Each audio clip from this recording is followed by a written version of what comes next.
At the current rate of change, it will take until 2085 for women to reach parity with men in key leadership roles. To learn how we can make progress, I talked to Ruth Ann Harnisch, a philanthropist, investor, and former journalist who was one of the first women to anchor the evening news. Studies have shown that men and women both have the qualities for leadership. It's within us both, but that it's disproportionate in number in terms of the number of men who actually go into leadership positions versus the number of women, which is handful versus men. Why is that? Have you ever heard the term born leader? Yes. I've never met a born leader. I've met born bossy people. Yes, yes, for sure. But true leadership is a set of learned skills and behaviors. It's learning first, as I say, to lead oneself, to learn what one's own values and standards and ethics are, and where one is wiggly, because we have to wiggle in the real world. Of course. And then to find, can I read others? Can I tell what they're thinking and wanting? And how do I communicate better with them to understand what their needs, desires, skills, and talents may be?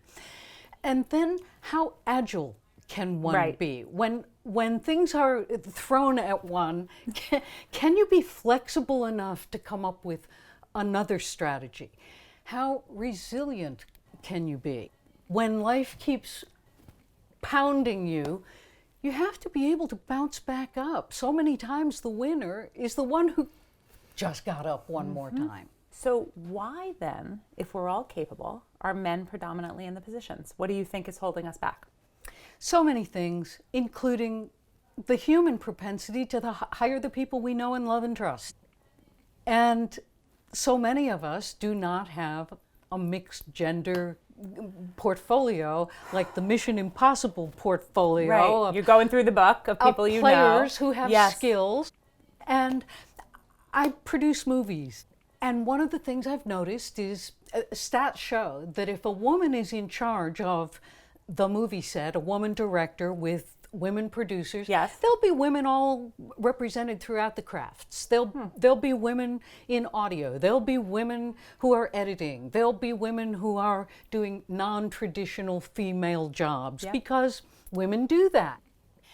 I have noticed also, because I've invested in other minority-led enterprises, they tend to hire their friends and the people they've worked before with, whose skills they know and trust. It's human. And since men, and white men especially, have been in charge of everything forever, because they designed all the systems where people who were not white men would contribute their labor at either for free or undervalued wages, it's worked out really well for them to run everything. But things are changing now, and there's more of a demand that they look past the usual suspects. And if you don't have that network, ask other people to introduce you to theirs. It sounds like the reason we need to get more women and minorities in leadership positions is so that we can bring others up, because they hire people like them too, and that will help get us to where we need to be. It's one way. It's one way to do it. So I looked at the data. It said gender parity in leadership will take place by 2085.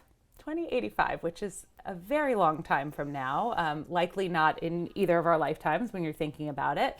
How do we speed that up? What do we do?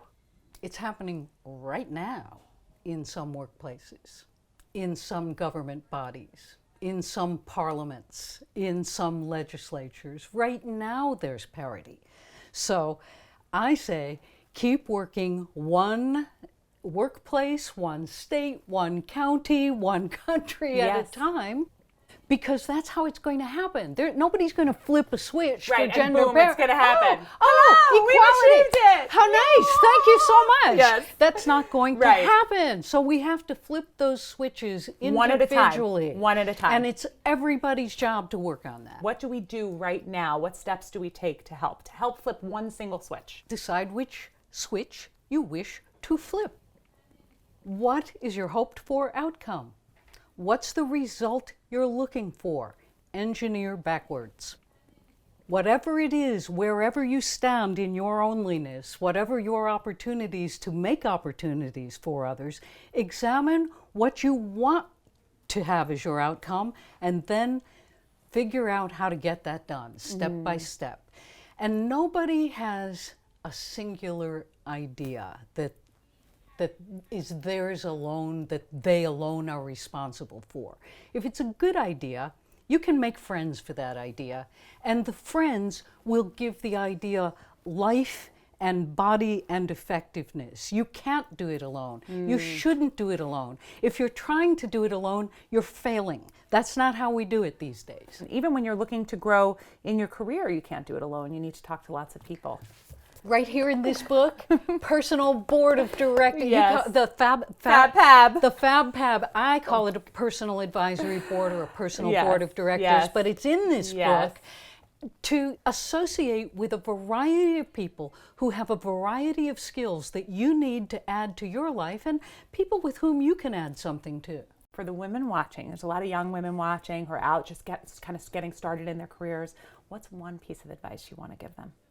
Know who you are and what you want this life to be about.